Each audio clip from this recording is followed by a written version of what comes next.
Você se sente seguro na sua fé? Acha mesmo que está preparado para o que está por vir? E se eu te dissesse que essa sensação de segurança pode ser a sua maior e mais perigosa armadilha? Uma armadilha que te mantém cego para a verdade que muitos dentro das próprias igrejas, nos púlpitos e no silêncio da consciência têm escolhido ignorar. Porque a verdade nua e crua é esta: a grande tribulação não é uma metáfora, não é um conto de ninar para assustar crianças. É uma realidade iminente avançando como uma tempestade no horizonte. E a constatação chocante é que uma multidão de cristãos simplesmente não está pronta para enfrentá-la. Infelizmente, vivemos dias em que a fé foi perigosamente diluída, onde o arrependimento se tornou opcional e a santidade virou uma relíquia do passado, algo raro de se ver. É por isso que esta mensagem não foi feita para massagear o ego de quem se acostumou com um evangelho confortável e indolor. Este é um chamado urgente ao despertar um alarme para aqueles cujo coração ainda sente o temor de Deus, para a geração que Ele está levantando e que não vai se curvar. Se a sua alma ainda anseia pela verdade, por mais dura que ela seja, fique comigo, porque as verdades que vou revelar podem ser a diferença entre a salvação e o engano eterno. A hora é agora. A eternidade está batendo à porta. O tempo está se estreitando de uma forma assustadora, mas muitos ainda dormem. As vozes do céu clamam, mas a terra permanece em um silêncio ensurdecedor. O relógio profético não parou de girar. Ele não atrasa nem adianta. Ele avança com uma precisão divina. E há um grito ecoando no mundo espiritual: acordem.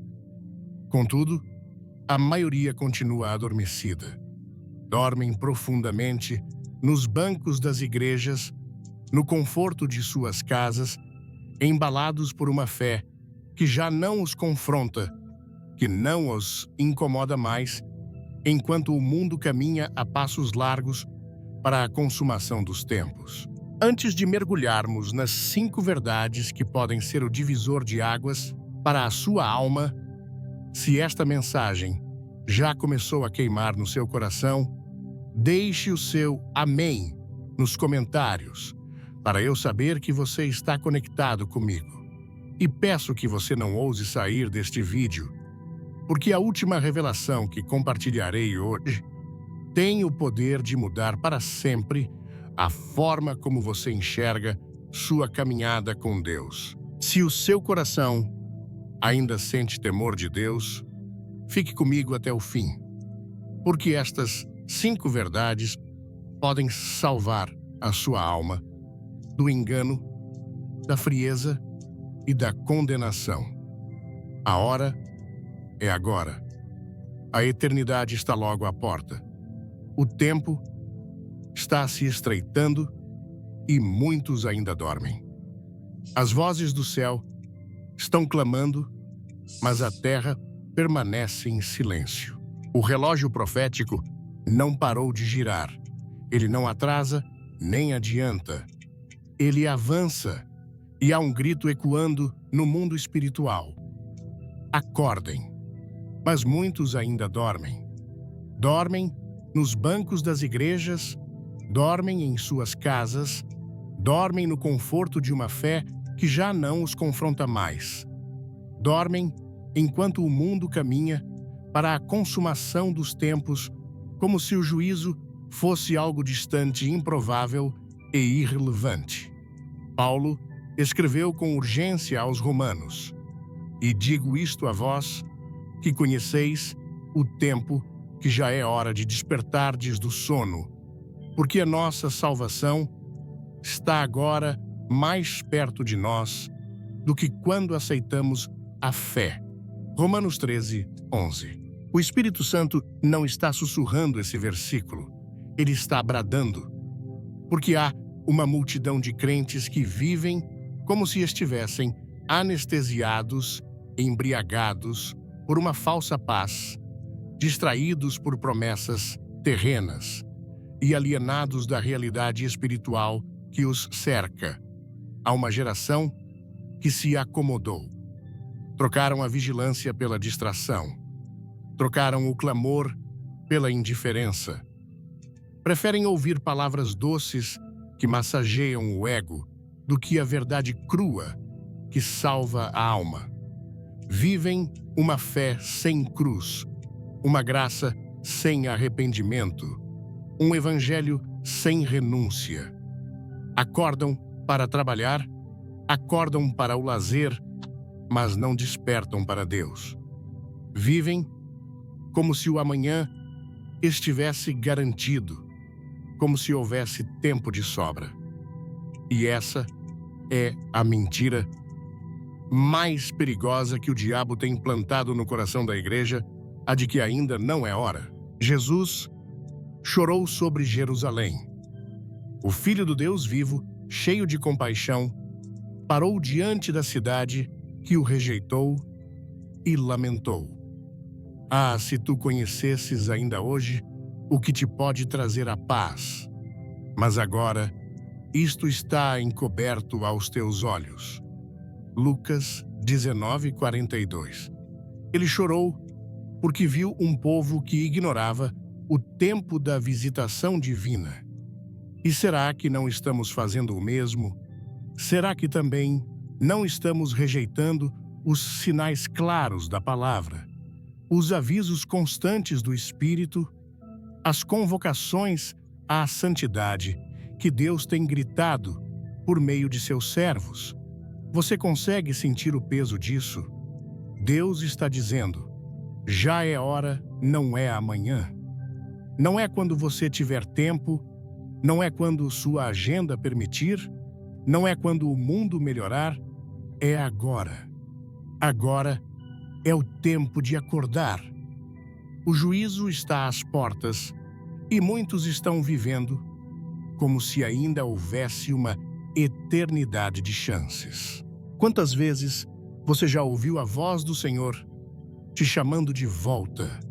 Quantas vezes você sentiu o Espírito Santo incomodando o seu coração? Quantas vezes você ignorou, abafou, postergou? E se hoje fosse o seu último dia, você estaria preparado? Você se apresentaria diante de Deus com confiança ou com medo? Não há mais espaço para uma fé superficial. Deus está procurando homens e mulheres despertos que ouçam o som da trombeta mesmo antes dela tocar. Gente que entende o tempo em que estamos vivendo. Gente que discerne o mal disfarçado de luz. Gente que está disposta a largar tudo por Cristo. Porque quem está dormindo espiritualmente será pego de surpresa. E quem for pego de surpresa, talvez não tenha tempo de se levantar. Antes de começar, deixe um comentário com o número 1 se você quer despertar espiritualmente e não esqueça de se inscrever no canal. A Bíblia nos alerta repetidas vezes sobre o engano do comodismo. A igreja de Sardes, em Apocalipse 3, era conhecida por seu nome, uma igreja ativa, talvez até popular. Mas o diagnóstico de Jesus foi devastador. Tens nome de que vives, mas estás morto. Apocalipse 3. Há algo mais alarmante do que parecer vivo aos olhos dos homens e estar morto diante de Deus. Essa é a realidade de muitos. Gente que prega, canta, serve, mas não ora. Gente que conhece versículos, mas não conhece a voz de Deus. Gente que se emociona nos cultos, mas não se quebranta em casa. E o Senhor está dizendo: desperta. Talvez você ache que está tudo bem. Talvez você diga: Mas eu sou de Jesus, eu frequento a igreja, eu ajudo pessoas. Mas o Senhor não está perguntando o que você faz. Ele está perguntando quem você é quando ninguém vê. Ele está sondando o seu coração, não a sua aparência. Ele está buscando fé verdadeira, não religiosidade. E Ele está chamando você agora, neste exato momento, para acordar. Não se engane. O sono espiritual é confortável. Ele te faz sentir seguro, tranquilo, em paz com o mundo. Mas essa paz não vem de Deus. Essa tranquilidade é uma emboscada do inimigo. O diabo não precisa tirar você da igreja. Ele só precisa manter você nela dormindo. Ele não precisa tirar a sua Bíblia. Ele só precisa fazer com que você a leia sem viver. E ele tem feito isso com maestria. Ele adormece os santos com distrações. Ele anestesia a alma com entretenimento. Ele afasta o coração de Deus com pequenas concessões. E quando você percebe, está longe demais. Deus está gritando aos seus: desperta, ó tu que dormes, e levanta-te dentre os mortos, e Cristo te iluminará. Efésios 5:14. Esse grito não é para o mundo, é para a igreja, é para mim, é para você. Acorde. Examine sua vida, olhe para dentro de si e pergunte: o que eu tenho feito com o tempo que me resta? Porque sim, está se estreitando. Os sinais estão se cumprindo, as profecias estão se alinhando, as nações estão tremendo e o Espírito de Deus está clamando mais alto do que nunca. Você pode ignorar essa mensagem, pode continuar no seu caminho, pode dizer mais tarde, mas cada segundo que você adia é um passo rumo ao abismo. Cada dia que você vive sem estar desperto espiritualmente é um risco eterno. E Deus não está te alertando porque te condena. Ele está te alertando porque te ama. Ele quer você de volta. Ele quer seu coração inteiro. Ele quer sua alma acesa. Ele quer você cheio do Espírito. Ele quer você vigilante como as virgens prudentes.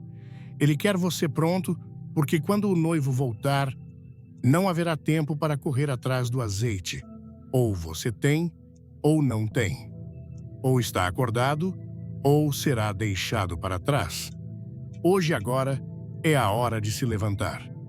O tempo está se estreitando e você não pode mais viver dormindo, porque a próxima trombeta pode não te dar mais uma chance de acordar. E se ela tocar, que Deus te encontre de pé vigilante, desperto, quebrantado e pronto. 1. Nem todos os que se dizem cristãos estarão preparados. Há uma verdade que muitos evitam: encarar uma realidade que poucos têm coragem de ouvir, mas que precisa ser dita com amor e firmeza. Nem todos os que se dizem cristãos estarão preparados para o que está por vir. Nem todos que falam de Jesus, nem todos que frequentam cultos, nem todos que têm uma Bíblia sobre a mesa ou um versículo na rede social serão achados fiéis no dia em que o Senhor vier. Jesus foi claro, direto, sem rodeios, quando contou a parábola das 10 virgens. Todas esperavam o noivo, todas tinham lâmpadas, todas estavam no mesmo ambiente, todas se diziam parte das bodas. Mas só 5 estavam prontas. As outras 5, apesar da aparência, foram deixadas do lado de fora. Não era uma parábola sobre ímpios e justos, mas sobre crentes preparados e crentes negligentes. Jesus não falava do mundo, ele falava da igreja. Ele falava de pessoas que sabiam que o noivo viria, mas não se prepararam para o momento da chegada. As prudentes tinham azeite, as nécias não. Ambas Tinham lâmpadas, mas só uma parte tinha reserva. E aqui está o ponto crucial. A unção não se empresta ao azeite, não se divide. A comunhão verdadeira com Deus é pessoal, intransferível, inegociável. Você pode ter amigos espirituais, pais tementes a Deus, pastores que oram, uma igreja cheia de fogo. Mas se você não tiver sua própria reserva espiritual, ficará do lado de fora quando o noivo chegar. Há muita gente que se acostumou a viver da fé dos outros. Gente que depende da oração dos outros, da pregação dos outros, da comunhão dos outros. São aqueles que caminham ao lado da luz, mas não a carregam dentro de si. E quando a meia-noite chegar, porque ela chegará, a diferença será escancarada e não haverá tempo para correr atrás do que foi negligenciado por anos. Se esta mensagem tocar seu coração, clique no like e compartilhe com alguém que precisa ouvir. Fique até o final. Tem uma surpresa. O tempo de buscar azeite é agora, porque a porta se fechará. E Jesus deixou isso muito claro. E tendo elas ido comprá-lo, chegou o esposo, e as que estavam preparadas entraram com ele para as bodas e fechou-se a porta. Mateus 25:10. Quantos hoje estão andando com a lâmpada na mão, mas vazios por dentro? Falam de Deus, cantam músicas sobre Deus, até pregam em nome de Deus, mas não têm intimidade com Ele. É possível conhecer a Bíblia e não conhecer o autor. É possível saber doutrina e não ter vida no espírito. É possível levantar as mãos e o coração continuar caído. Porque Deus não olha o exterior, Ele pesa os corações. E muitos têm aparência de piedade, mas negam a eficácia dela. Sabem citar versículos, mas não vivem o quebrantamento. Sabem como emocionar, mas não sabem como se humilhar diante da presença do Altíssimo.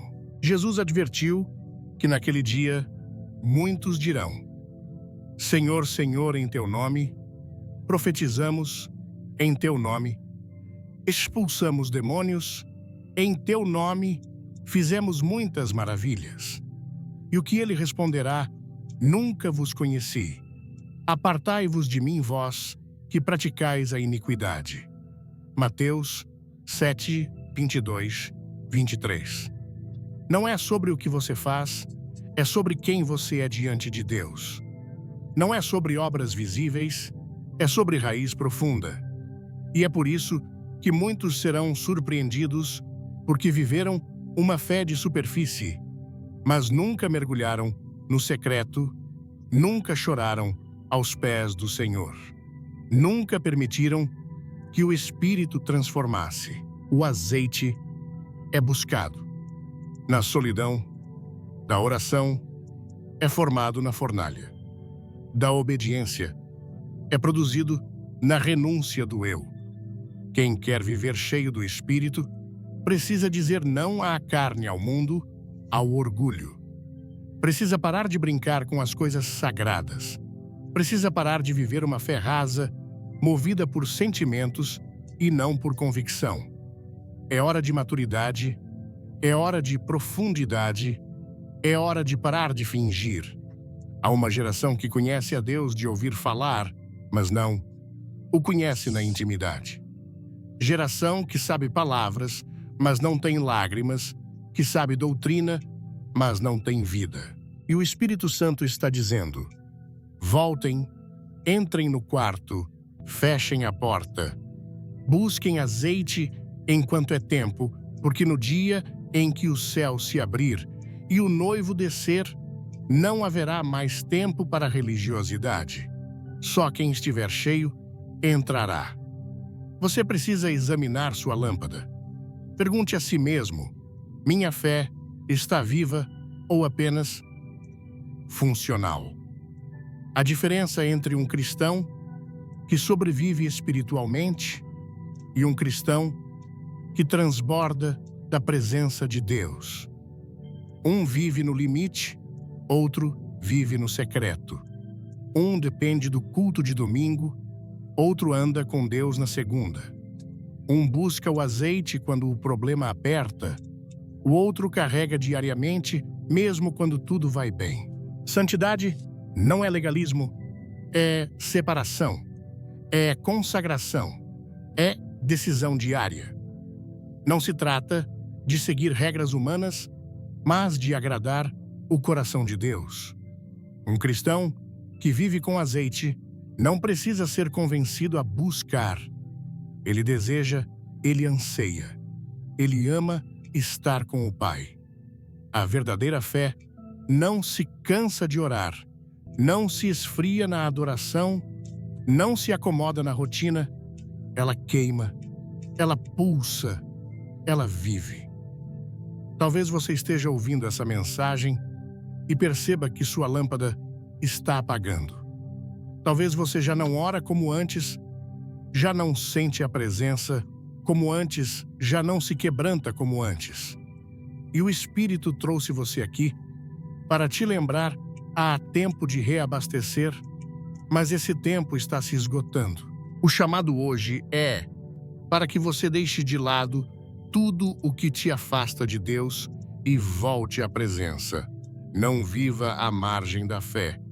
Não seja uma virgem nécia.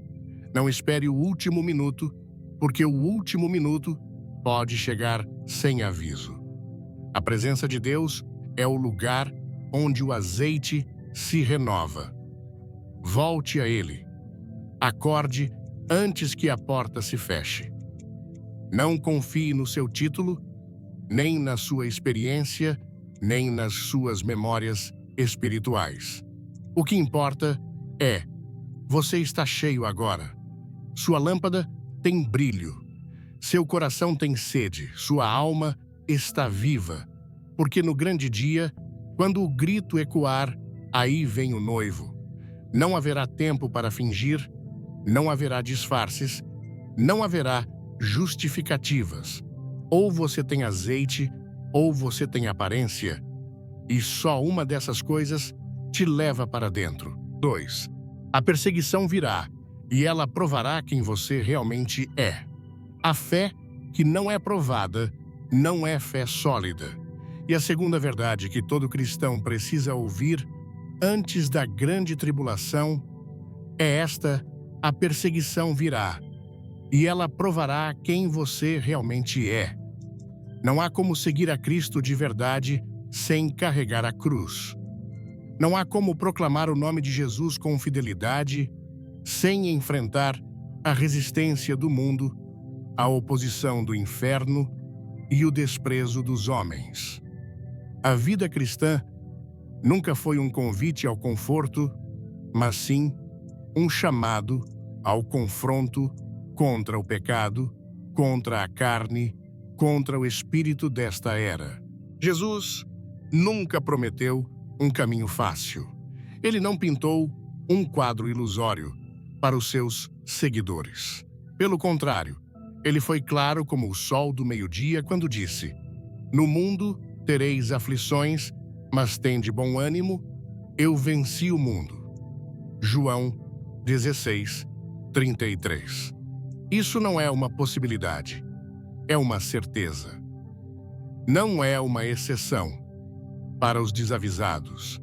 É uma marca para todos os que pertencem ao reino. Ele avisou, ele advertiu, ele preparou os seus. Mas mesmo assim, muitos hoje se escandalizam quando a dor chega, quando são rejeitados, caluniados, esquecidos, perseguidos por causa da justiça. Quer fazer parte dessa geração que não se curva? Comente: "Eu estou pronto", e inscreva-se para não perder nada. Não há cristianismo genuíno sem oposição. O mundo não aceita o que é santo. As trevas não toleram a luz. E quanto mais perto você estiver de Deus, mais longe você estará do sistema mundano. A perseguição não é sinal de fraqueza espiritual, é prova de identidade. Se você nunca foi incomodado por viver a verdade, talvez ainda esteja agradando demais ao sistema das trevas, porque quem decide viver para Deus, inevitavelmente, será colocado à prova. O livro de Daniel nos oferece uma das imagens mais poderosas de fidelidade em meio à perseguição. Sadraque, Mesaque e Abednego estavam diante da maior autoridade da terra naquele tempo. Nabucodonosor, rei da Babilônia, ordenou que todos se curvassem diante de uma imagem de ouro. E ali estava o teste. Não era sobre música, não era sobre protocolo, era sobre adoração.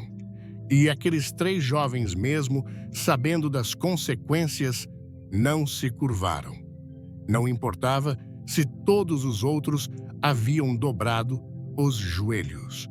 Eles permaneciam de pé diante de Deus, diante dos homens, diante do fogo, porque quem teme ao Senhor não teme ao fogo.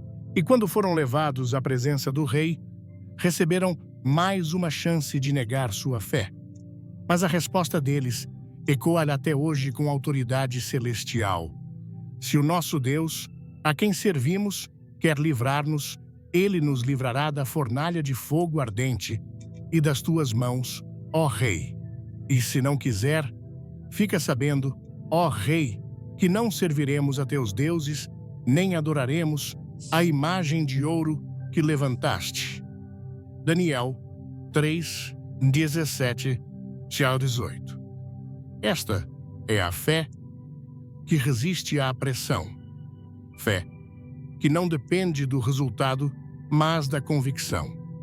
Fé que não negocia princípios mesmo quando o preço é a própria vida. Eles foram lançados na fornalha. O fogo foi aquecido 7 vezes mais. O calor era tanto que matou os homens que os lançaram lá dentro. Mas foi no meio das chamas que algo glorioso aconteceu. O rei, ao olhar para dentro do fogo, viu não 3, mas 4 homens andando soltos. E o 4º homem tinha a aparência de um filho dos deuses. Aleluia! No fogo da perseguição, Cristo se manifesta. Na hora da dor, da injustiça, da ameaça, Jesus entra no meio das chamas com os seus. A fornalha, que era para consumir, se tornou o palco de um milagre. A perseguição não destrói os fiéis, ela os revela. Ela mostra de que matéria sua fé é feita. Ela expõe se sua convicção é profunda ou apenas emocional. E esse tempo está voltando. A liberdade que muitos têm hoje para pregar, adorar, evangelizar, não será eterna. O espírito do anticristo já está operando no mundo. O sistema está se armando contra a verdade. A pressão já está aumentando sutilmente, socialmente, legalmente.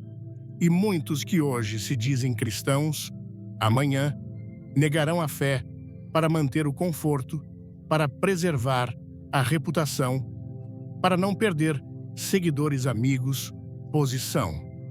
Aqueles que não forem moldados no caráter de Cristo, antes não resistirão no tempo da tribulação. Porque quando a perseguição chega, ela separa os convencidos dos convertidos, os apaixonados dos comprometidos, os religiosos dos consagrados. Quando o fogo for aceso, a máscara cairá, e só ficará de pé quem estiver fundamentado na rocha. E aqui está a beleza da verdadeira fé. Ela cresce na dor. Ela se fortalece na adversidade.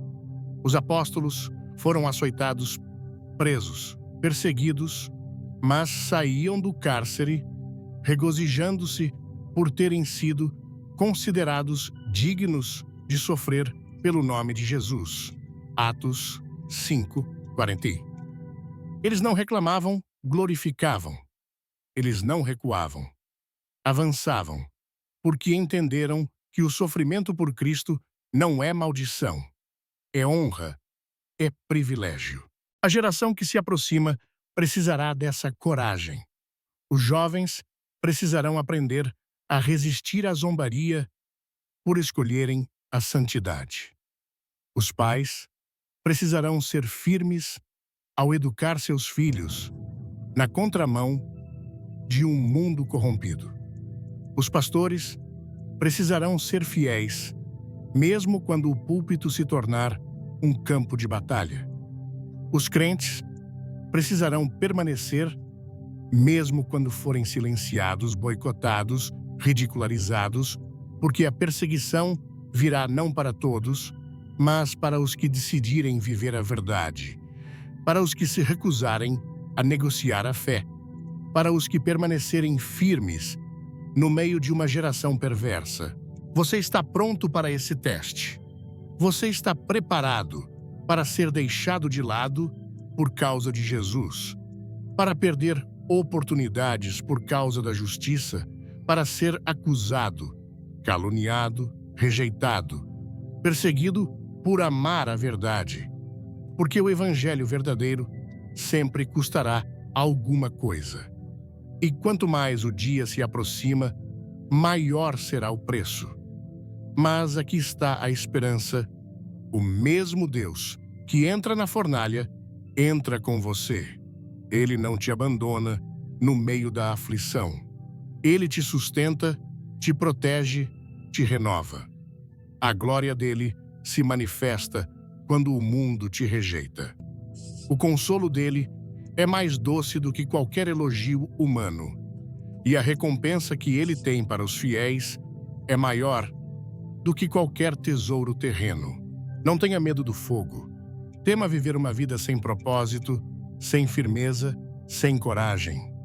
Porque quando a perseguição chegar, você descobrirá quem é e que Deus te encontre inabalável, como ouro purificado, nas chamas que ele olhe para você e veja alguém que não cede, não nega, não recua.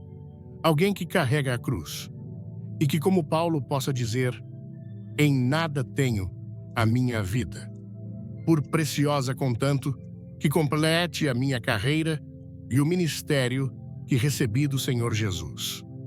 Atos 20, 24. Essa é a fé que o mundo não consegue apagar, a fé que não se dobra, a fé que resiste até o fim. Se você sente o chamado de Deus, dê um like agora e assista até o fim para uma revelação poderosa. 3. O mundo tentará seduzir até os escolhidos. A sedução do mundo não é barulhenta, ela é sutil.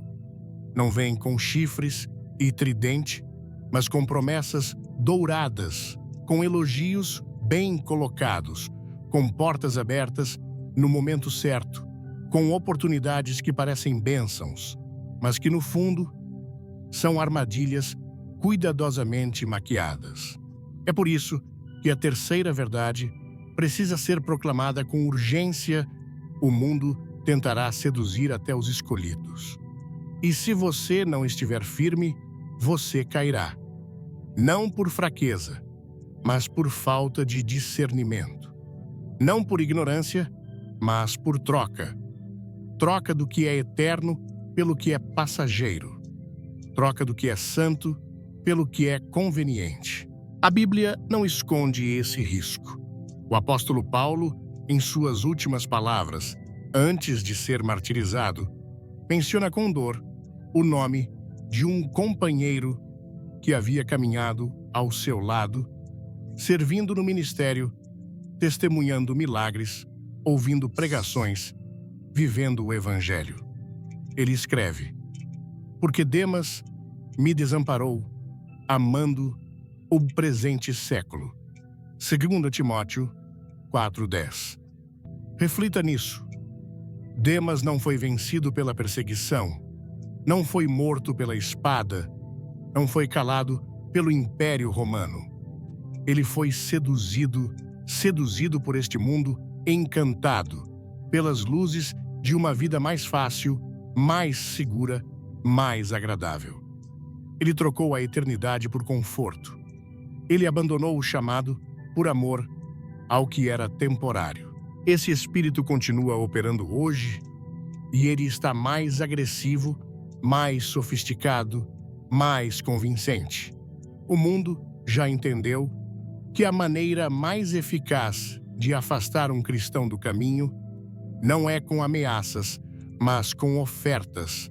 O inimigo já percebeu que perseguir nem sempre funciona, mas seduzir quase sempre dá certo.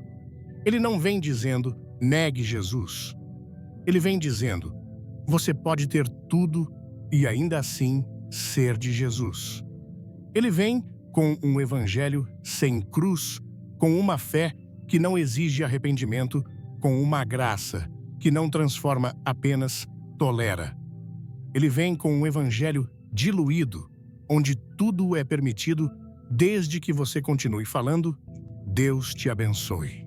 A proposta de Satanás nunca foi eliminar a igreja, mas corrompê-la, misturar o santo com o profano, o puro com o impuro, o céu com o mundo. E há muitos hoje dentro das igrejas, nos púlpitos, nas plataformas digitais, vivendo uma fé misturada, relativizada, pervertida pela lógica do mundo. Gente que começou bem, mas aos poucos foi aceitando atalhos, justificando desvios, abraçando o que antes condenava em nome de uma suposta relevância. Gente que começou com fogo no altar, mas que agora alimenta o próprio ego e chama isso de ministério. A sedução do mundo se infiltra quando o coração perde o temor, quando a santidade se torna opcional, quando os olhos deixam de chorar na presença de Deus e passam a brilhar diante da aprovação dos homens. Quando a oração é substituída por performance, quando o quebrantamento cede lugar à vaidade, quando o foco deixa de ser agradar a Deus e passa a ser conquistar palcos, aplausos, influência, e tudo isso vai parecendo bênção, vai parecendo avanço, vai parecendo favor, mas na verdade é a lentilha de Esaú, um prato quente que mata a fome momentânea, mas rouba a herança eterna. O mundo não virá tentando você com aquilo que você odeia. Ele virá oferecendo o que você gosta no momento em que você mais deseja. E no pacote, ele incluirá um verniz espiritual. Ele vai usar as palavras certas, os argumentos certos e até versículos fora de contexto para convencer você de que não há problema em dar alguns passos fora da linha, desde que o fim justifique os meios. Ele vai fazer você se sentir maduro por tolerar o que Deus abomina. Vai fazer você se sentir moderno por relativizar o que a Bíblia chama de pecado.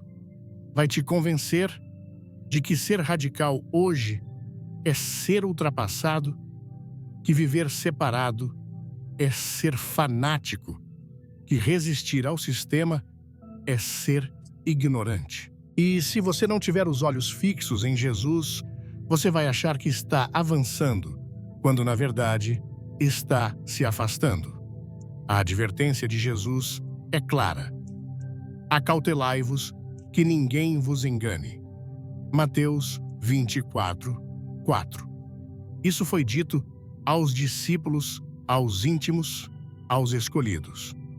Isso significa que o engano será tão bem construído, tão bem apresentado, que até os fiéis correrão risco.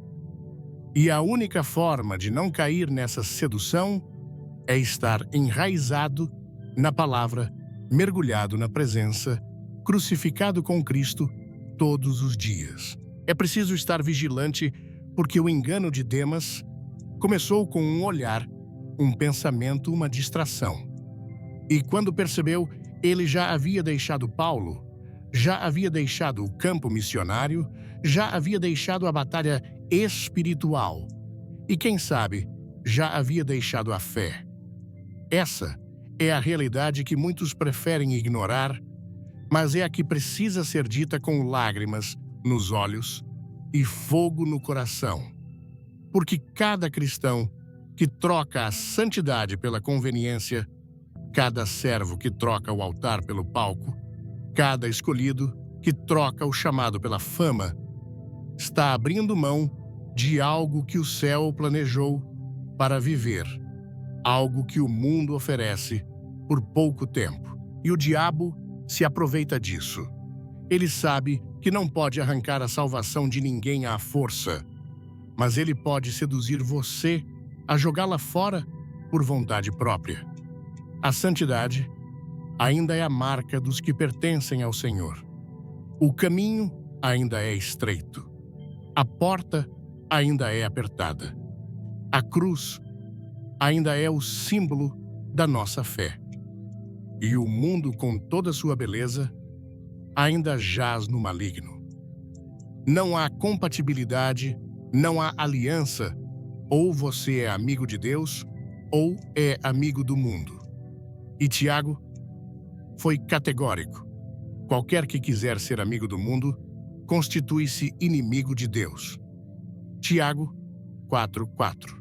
Não dá para servir a dois senhores. Não dá para carregar a Bíblia em uma mão e o mundo na outra.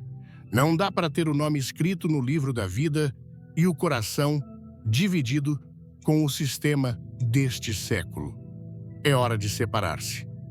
É hora de escolher de que lado você está. Porque se o seu coração estiver dividido mais cedo ou mais tarde, você vai ceder. E o mundo não quer apenas sua atenção. Ele quer sua alma. Ele quer seu destino. Ele quer tirar de você tudo o que Deus te confiou. Mas hoje e agora, você pode dizer não. Você pode voltar ao altar. Você pode rejeitar o prato de lentilhas. Você pode rasgar seu coração diante do Senhor e pedir a Ele que te purifique, que te fortaleça, que te preserve.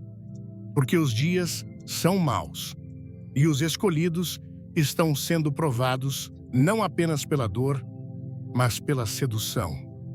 Não permita que o que é temporário roube o que é eterno. Não permita que o brilho falso do mundo apague a luz da verdade em você. Não se venda, não se desvie, não troque o céu pela Babilônia, porque no fim o mundo passará, e com ele tudo o que seduziu tantos. Mas os que permanecerem firmes até o fim, esses serão salvos. 4. O engano espiritual será a marca da apostasia.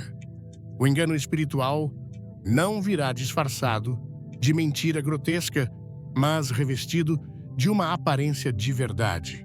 Ele não entrará pelas portas da igreja com sinais óbvios de erro, mas com palavras doces, promessas sedutoras e discursos que confortam a carne enquanto silenciam o espírito. Por isso, a quarta verdade que todo cristão precisa ouvir antes da grande tribulação é esta: o engano espiritual será a marca da apostasia. Jesus não disse talvez. Ele disse com clareza: levantar-se-ão falsos cristos e falsos profetas e farão tão grandes sinais e prodígios que, se possível, enganariam até os escolhidos. Mateus 24:24. Isso significa que o engano será tão bem elaborado, tão envolvente, tão próximo da verdade, que até os mais firmes correrão risco se não estiverem alicerçados na palavra. E esse alerta não foi feito para os de fora, mas para os de dentro, os eleitos, os que creem, os que conhecem.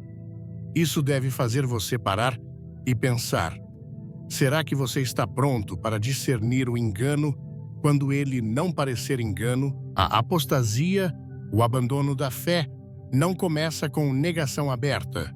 Ela começa com pequenos desvios, com tolerância ao erro, com justificativas sutis, com uma Bíblia reinterpretada para agradar o homem e não a Deus.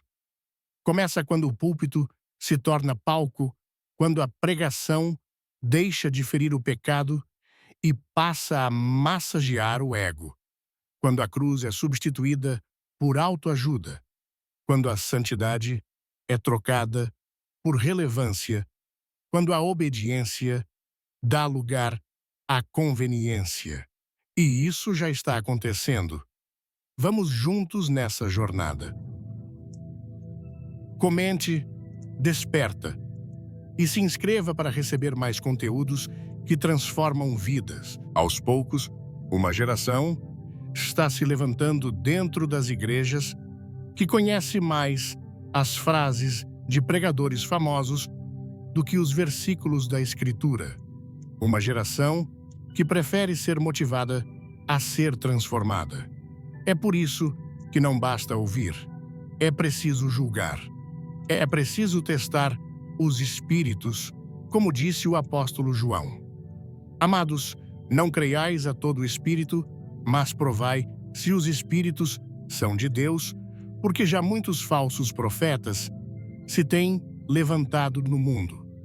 1 João 4:1. Muitos, não poucos. E se você não estiver com os olhos abertos e o coração discernido, você será seduzido por mensagens que falam de Deus, mas não vêm de Deus, por palavras que impressionam, mas não libertam, por ministérios que produzem eventos, mas não produzem quebrantamento. A apostasia não virá apenas como heresia, ela virá como distração. O exemplo mais poderoso disso está no confronto entre o profeta Elias e os 450 profetas de Baal. Ali estava um povo dividido, vacilante, indeciso, entre dois caminhos. O culto a Baal era popular, era festivo, era numeroso, mas era falso. E o altar do Senhor estava em ruínas. Elias, sozinho, foi chamado por Deus para desafiar aquele sistema corrompido. E diante de todo o povo, ele lançou a pergunta: até quando cocheareis entre dois pensamentos? Se o Senhor é Deus, seguiu. E se Baal, seguiu. 1 Reis 18:21. Essa mesma pergunta precisa ecoar hoje nos púlpitos, nas casas, nos corações. Até quando vamos tolerar um evangelho dividido, morno, misturado? Até quando vamos vacilar entre agradar a Deus e agradar aos homens? O povo naquele tempo estava confuso, porque o altar verdadeiro havia sido esquecido. O culto ao Deus vivo foi substituído por um espetáculo vazio, mas Elias reconstruiu o altar. Ele chamou o povo de volta. Ele orou e o fogo desceu. Porque o fogo de Deus nunca cairá sobre um altar corrompido. Ele só vem sobre o sacrifício da verdade, da integridade, da rendição total. Hoje Deus está buscando homens e mulheres com o espírito de Elias. Gente que não se intimida diante da multidão. Gente que não se curva ao sistema religioso. Gente que não precisa de aprovação para pregar o que é certo. Gente que está disposta a reconstruir o altar da palavra, ainda que sozinha. Porque a apostasia será marcada não por igrejas vazias, mas por igrejas cheias que perderam a presença, por reuniões emocionantes, mas espiritualmente estéreis, por líderes carismáticos, mas sem quebrantamento. E tudo isso pode parecer espiritual, pode parecer bênção, mas, se não vier da cruz, é engano. A centralidade da cruz é o teste. Tudo o que tira Jesus do centro, tudo o que enfraquece o arrependimento, tudo o que minimiza o pecado, tudo o que troca a glória de Deus pela glória do homem é falso. O evangelho verdadeiro continua sendo escândalo para os que se perdem e poder para os que creem. E se a sua fé não te confronta, não te molda, não te transforma, então, talvez você tenha abraçado uma versão corrompida do evangelho, o que está entrando no seu coração, o que você tem consumido em nome da fé, o que você tem repetido sem examinar. A palavra de Deus não muda. O céu e a terra passarão, mas as palavras do Senhor permanecerão para sempre. Não é a Bíblia que deve se adaptar aos tempos modernos. São os crentes que devem se alinhar à Escritura, mesmo que isso os torne impopulares. A verdade não precisa ser atualizada, ela precisa ser obedecida. E quanto mais nos aproximamos da grande tribulação, mais necessário será retornar ao que está escrito. O que não pode ser encontrado na palavra não pode ser recebido como doutrina. A apostasia não será imposta, será desejada. As pessoas buscarão mestres segundo seus próprios desejos. Procurarão doutrinas que confortam seus pecados. E Paulo já havia advertido, porque virá tempo em que não suportarão a sã doutrina. Mas tendo comichão nos ouvidos, amontoarão para si doutores conforme as suas próprias concupiscências. 2 Timóteo 4:3. Esse tempo chegou. A fome da verdade está sendo substituída pela fome de novidades. A sede por revelação está sendo trocada por sede de entretenimento. E tudo isso está minando o vigor espiritual do povo de Deus. Se queremos permanecer firmes, precisamos voltar ao altar, voltar à simplicidade da fé, voltar ao temor da palavra, voltar ao lugar da dependência total de Deus. O engano só tem poder onde a verdade foi abandonada. Mas se você permanecer na verdade, o engano não encontrará espaço.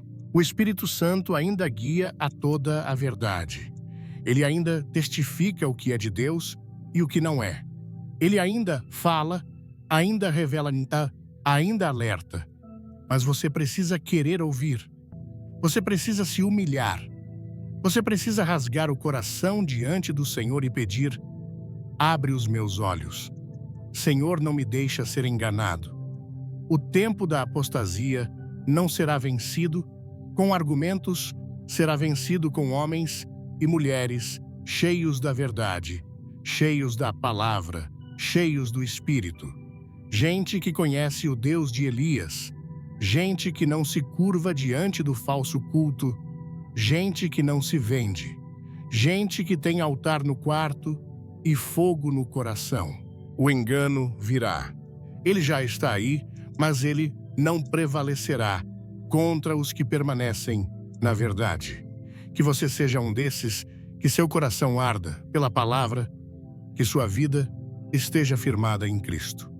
Que sua fé seja discernida, examinada, vigiada, porque só assim você resistirá no dia mau.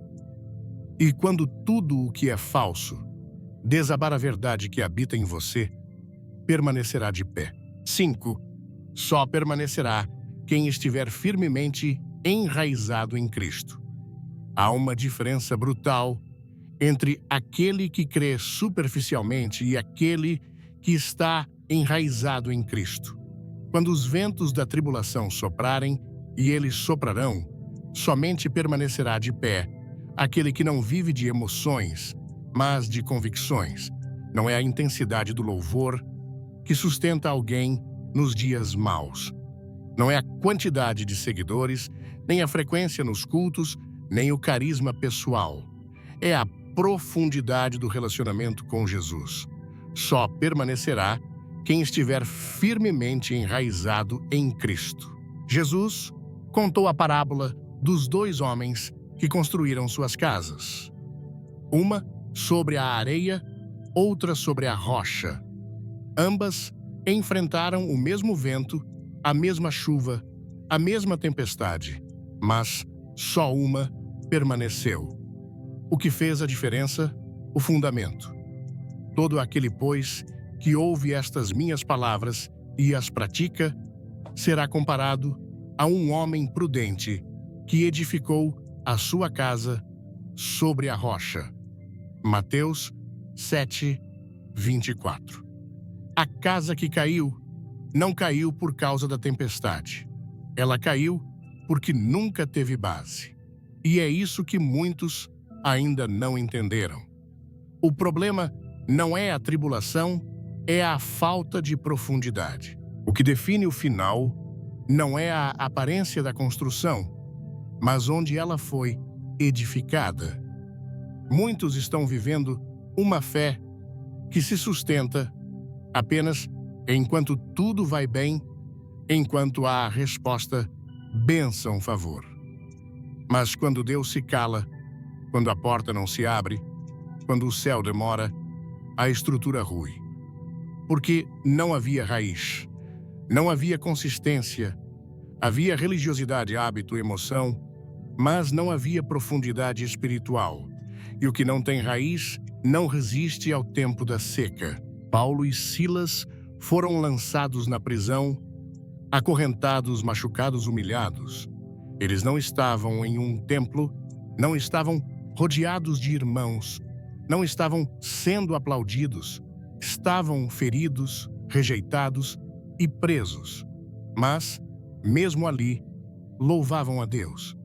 Mesmo ali, oravam com fervor. Mesmo ali, sua fé continuava viva. Porque a fé que eles carregavam não dependia das circunstâncias. Era uma fé enraizada, uma fé que já tinha morrido para o mundo, uma fé que não balança com a dor, que não cede à injustiça, que não muda quando o céu se fecha. Essa é a fé que Deus está chamando os cristãos para viver. Uma fé profunda, constante, que resiste ao silêncio, ao atraso, à crise, à solidão.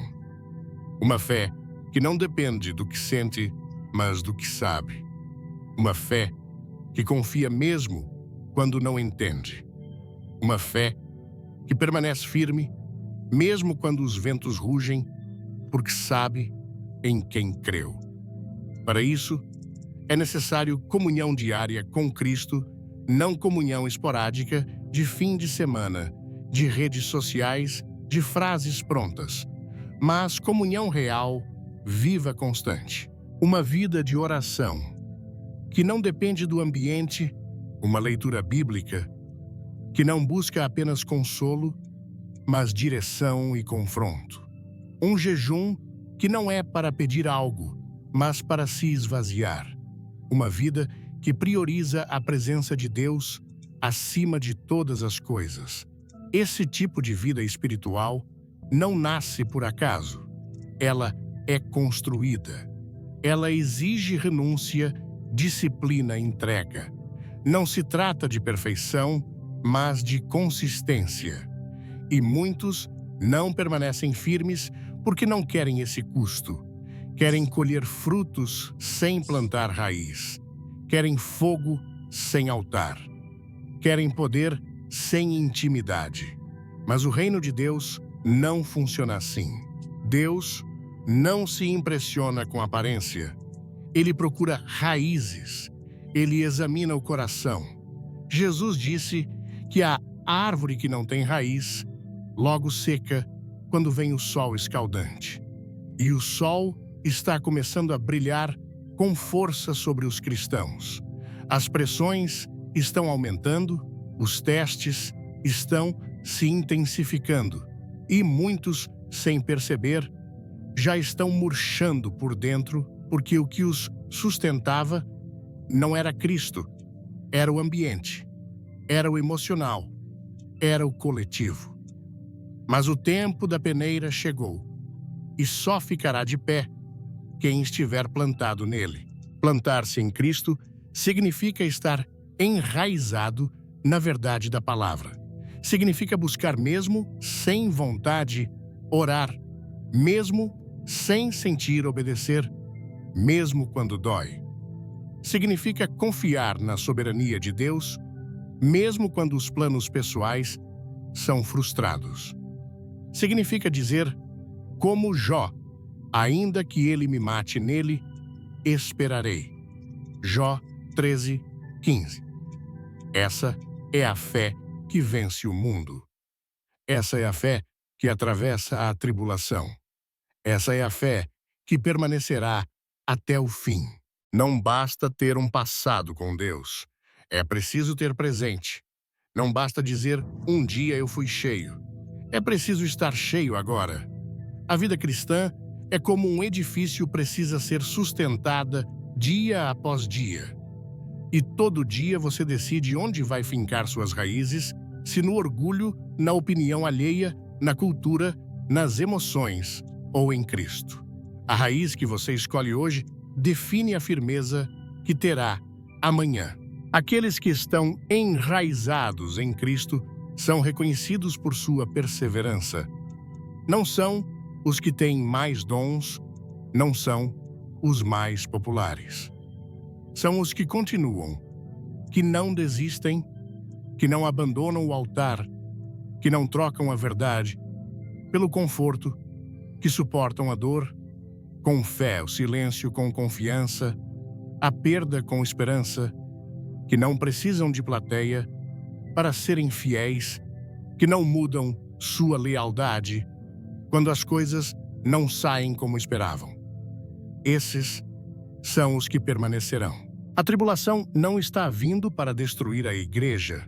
Ela vem para purificá-la, para revelar quem é de fato ovelha e quem apenas parecia ser, para mostrar quem ama a Deus acima de todas as coisas e quem apenas o usava como meio de obter outras coisas para provar onde está seu fundamento. Hoje é o dia de olhar para dentro e perguntar: em que tenho edificado minha vida? Porque o Evangelho não é uma teoria, é um alicerce. E se sua vida não estiver firmada na rocha, o tempo de queda chegará. Você pode até suportar um tempo, mas quando vendaval vier, e ele virá só aqueles que estão em Cristo, e não apenas com Cristo, resistirão. É tempo de aprofundar suas raízes, tempo de cavar mais fundo, de silenciar o barulho ao redor e buscar a voz de Deus. Tempo de voltar à palavra com fome, de se ajoelhar sem pressa, de aprender a depender não de homens, mas do Espírito Santo.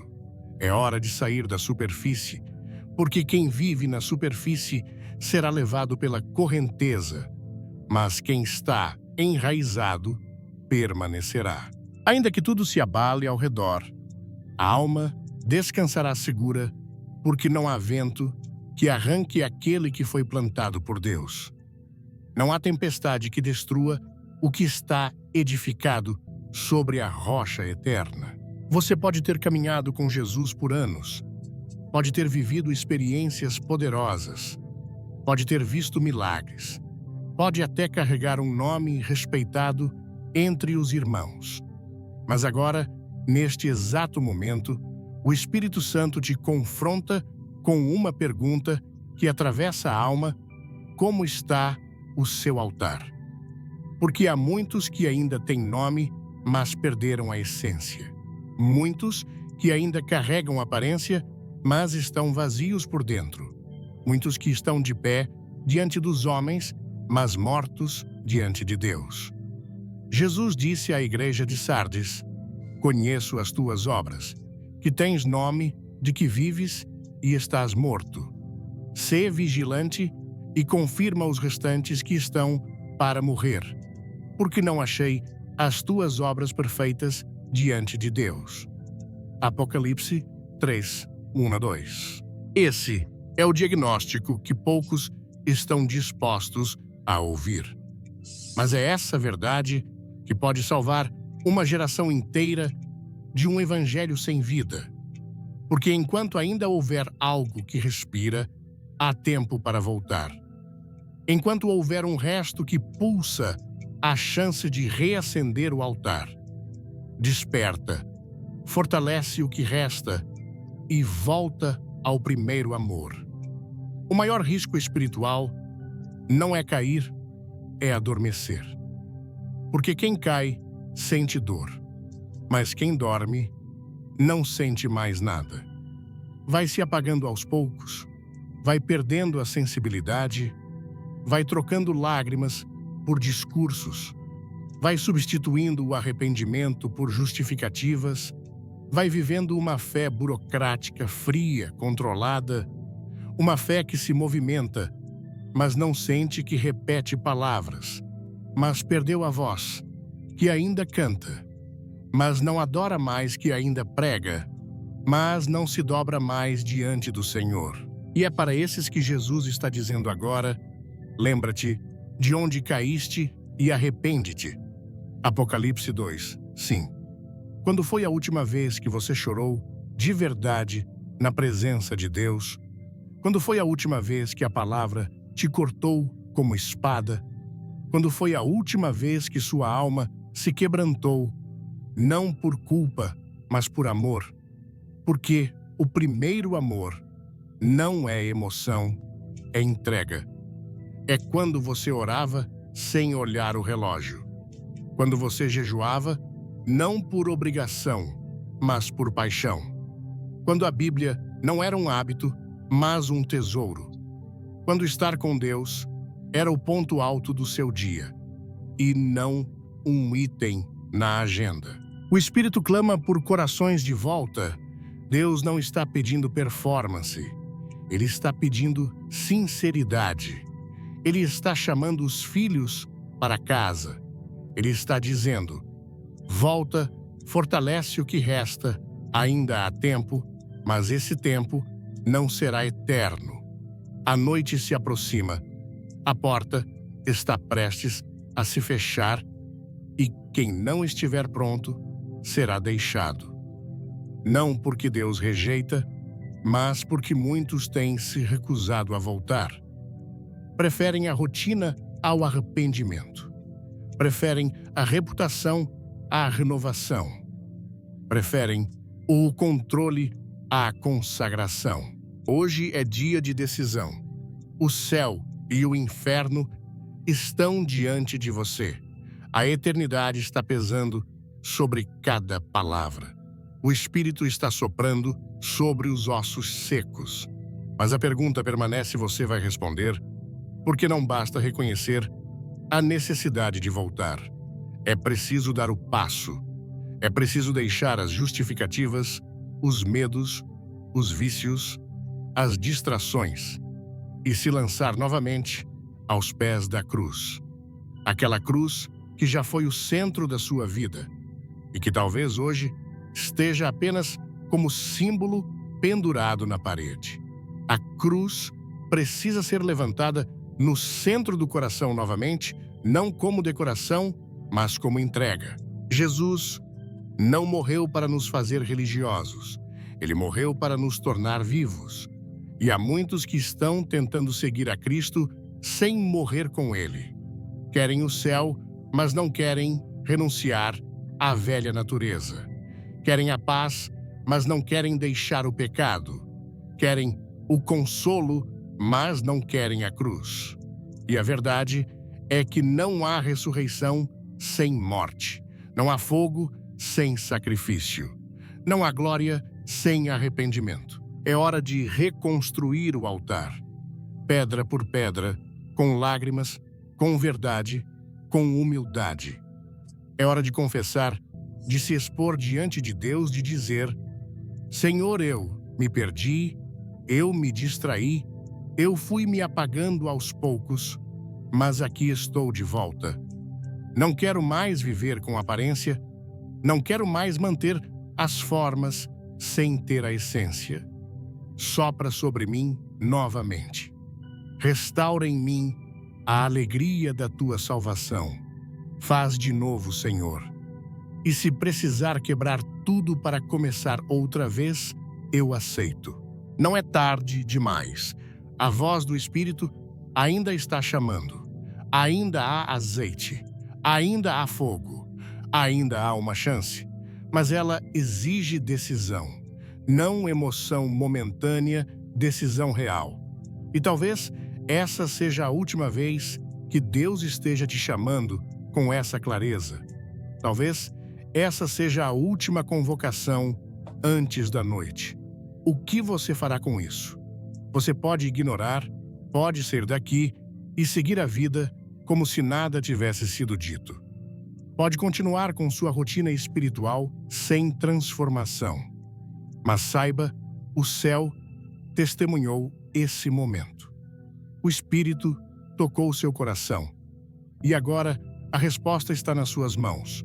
Ou você desperta e volta, ou adormece de vez. Você pode ter caminhado com Jesus por anos. Pode ter vivido experiências poderosas, visto milagres com seus próprios olhos e talvez até carregue um nome respeitado entre os irmãos, uma reputação de alguém fiel e dedicado. Mas, agora, neste exato momento, eu peço que você silencie tudo ao seu redor, porque o Espírito Santo quer te confrontar com uma pergunta que atravessa a alma e expõe a verdade que talvez você tenha tentado esconder de si mesmo. Como está o seu altar? Não o altar da sua igreja, não o palco onde você serve, mas o altar secreto do seu coração. Porque há uma multidão incontável que ainda tem um nome, mas que já perdeu a essência. Muitos que ainda carregam uma aparência impecável de piedade, mas que estão ocos vazios por dentro. Muitos que estão de pé firmes e aplaudidos diante dos homens, mas que aos olhos de Deus estão mortos. Essa não é a minha opinião. Este é o diagnóstico do próprio Cristo à igreja de Sardes. E é a advertência mais aterrorizante e, ao mesmo tempo, mais misericordiosa de toda a Escritura. Ele diz: conheço as tuas obras, que tens nome, de que vives, mas estás morto. Pense na profundidade disso. É possível ter a agenda cheia de compromissos na igreja e o coração vazio de Deus? É possível cantar as canções mais emocionantes e ter uma alma que não adora mais? É possível pregar sermões eloquentes e não se dobrar mais diante do Senhor em secreto? É possível ser uma referência para os outros e um estranho para Deus? E este é o diagnóstico que poucos estão dispostos a ouvir, a confrontar. Mas é essa verdade, por mais dolorosa que seja, que pode salvar uma geração inteira de um evangelho sem vida, de uma fé de aparências. Porque escute com atenção, a mensagem de Deus para Sardes não termina na sentença de morte. Ela continua com um sopro de esperança, uma última chance. Ele diz: sê vigilante e confirma os restantes que estavam para morrer, porque não achei as tuas obras perfeitas diante de Deus. Isso significa que enquanto ainda houver algo que respira dentro de você, há tempo para voltar. Enquanto houver um resto que pulsa por mais fraco que seja, há uma chance real de reacender o altar. O chamado de Deus hoje é: desperta, fortalece o que resta e volta ao primeiro amor. O maior e mais sutil risco espiritual não é cair. Porque quem cai geralmente sente a dor da queda sente a vergonha, o impacto. O verdadeiro perigo, a armadilha mortal do inimigo, é adormecer. Porque quem dorme não sente mais nada. A alma vai se apagando aos poucos, sem alarde. Vai perdendo a sensibilidade espiritual. Vai trocando as lágrimas de um coração quebrantado por discursos teológicos vazios. Vai substituindo o arrependimento genuíno por desculpas e justificativas elaboradas. Vai lentamente vivendo uma fé burocrática, fria, previsível e controlada. Uma fé que se movimenta, mas não sente. Uma fé que repete palavras, mas que perdeu a voz da intimidade. Uma fé que ainda canta as notas certas, mas que não adora mais. Uma fé que ainda prega e serve, mas que não se dobra mais, que não se humilha mais, que não chora mais aos pés do Senhor. E é para esses, é para você, que se reconhece nesse retrato, que Jesus está gritando agora com amor e urgência: lembra-te, pois, de onde caíste, e arrepende-te e pratica as primeiras obras. Quando foi a última vez que você chorou, de verdade, na presença de Deus, não por culpa, mas por amor, por saudade dele? Quando foi a última vez que a palavra te cortou, como uma espada de 2 gumes, te expondo, te confrontando e te transformando? Quando foi a última vez que sua alma se quebrantou, não porque algo deu errado no seu dia, mas porque você percebeu a santidade dele e a sua própria necessidade de misericórdia? Porque o primeiro amor não é uma emoção passageira de recém-convertido. O primeiro amor é um estado de entrega total. É quando você orava sem olhar para o relógio, porque a presença dele era mais atraente que qualquer outra coisa. É quando você jejuava, não por obrigação ou para obter algo, mas por uma paixão avassaladora de se esvaziar de si mesmo para se encher dele. Era quando a Bíblia não era um livro de estudo ou um hábito devocional, mas um tesouro, uma carta de amor viva, onde você ouvia a voz do Pai a cada página. Era quando estar com Deus era o ponto alto do seu dia, e não apenas mais um item a ser riscado na sua agenda.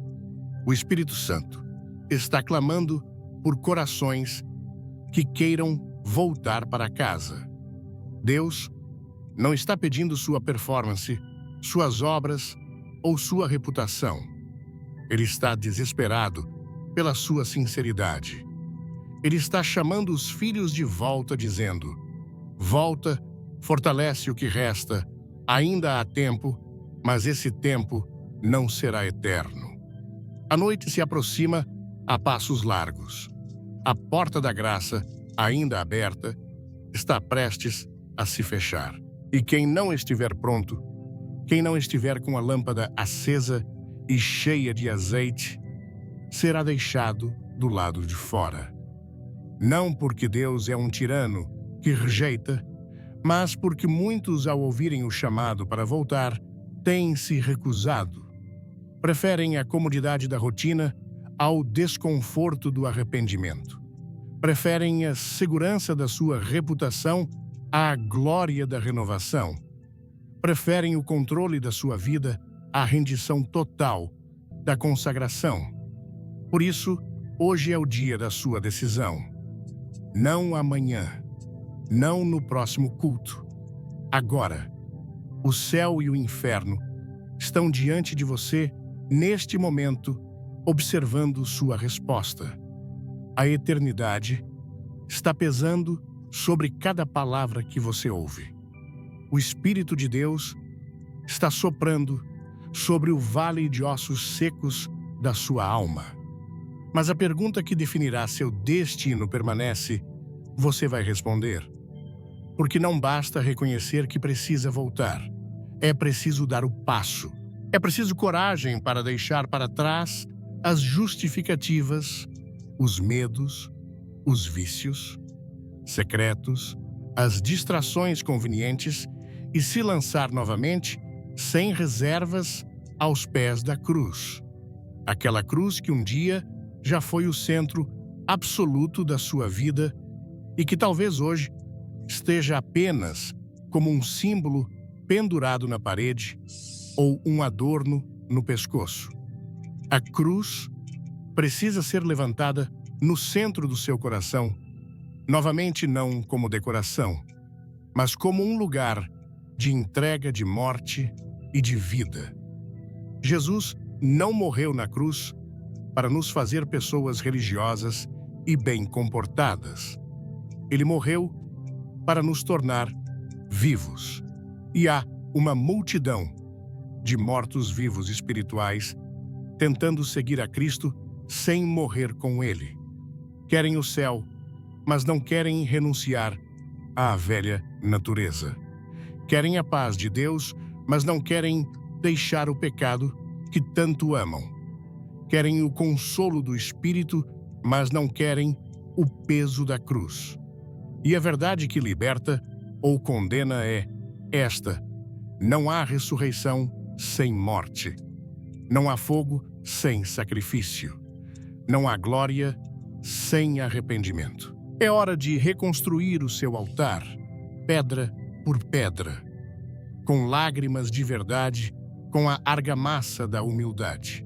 É hora de confessar, de se expor diante de Deus sem máscaras e dizer: Senhor, eu me perdi, eu me distraí, eu me esfriei e fui me apagando aos poucos, mas aqui estou. Eu voltei. Eu não quero mais viver com essa aparência, não quero mais manter as formas sem ter a essência. Sopra sobre mim novamente. Restaura em mim a alegria da tua salvação.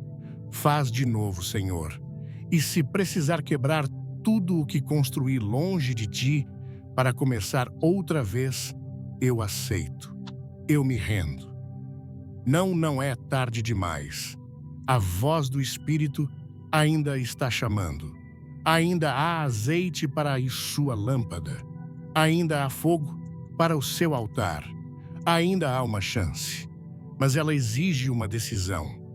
Não uma emoção momentânea que se dissipa quando o vídeo acaba. Uma decisão real, visceral, que custa algo. E talvez, apenas talvez, esta seja a última vez que Deus esteja te chamando com esta intensidade, com esta clareza. Talvez esta seja a sua última convocação antes que a noite chegue de vez. O que você fará com isso? Você pode ignorar. Pode sair daqui e continuar sua vida como se nada tivesse sido dito. Pode continuar com sua rotina espiritual morna, sem transformação. Mas saiba de uma coisa: o céu testemunhou este momento. O Espírito tocou o seu coração. E agora, a resposta está irrevogavelmente em suas mãos. Ou você desperta e volta para a vida, ou adormece de vez para a eternidade. Se você quer voltar, se você deseja com todas as suas forças reacender o seu altar, não espere. Faça isso agora.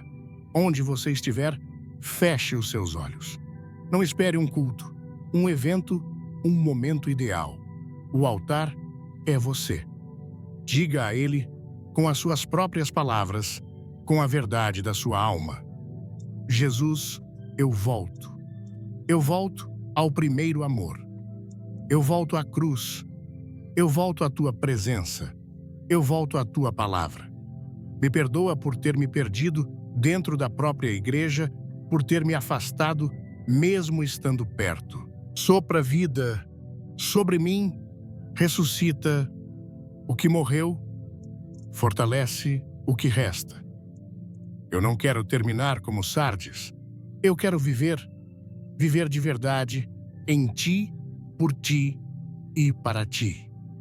Essa é a oração que muda destinos. Essa é a entrega que salva almas. Essa é a resposta que Deus espera ansiosamente. E quando um coração se dobra com essa sinceridade, o céu inteiro se move. O Espírito enche o fogo, volta, o propósito é restaurado e a vida espiritual que estava quase se apagando revive com um poder sobrenatural. Porque nunca é tarde demais para quem ouve a voz de Deus e decide corajosamente voltar. Se você fez essa oração de todo seu coração, se você tomou a decisão de reconstruir o seu altar, hoje eu quero que você faça algo profético. Escreva aqui nos comentários, com fé e ousadia, a frase "Hoje eu voltei para casa". Deixe que o céu e a terra sejam testemunhas da sua decisão. E que o Senhor te fortaleça, te desperte e te enraize tão profundamente em Cristo que você permaneça firme, inabalável até o fim. Que a graça, a luz e a verdade do Espírito Santo te envolvam, agora reacendendo em seu coração o primeiro amor e te preparando com poder e fidelidade para os dias que virão. Em nome de Jesus. Amém.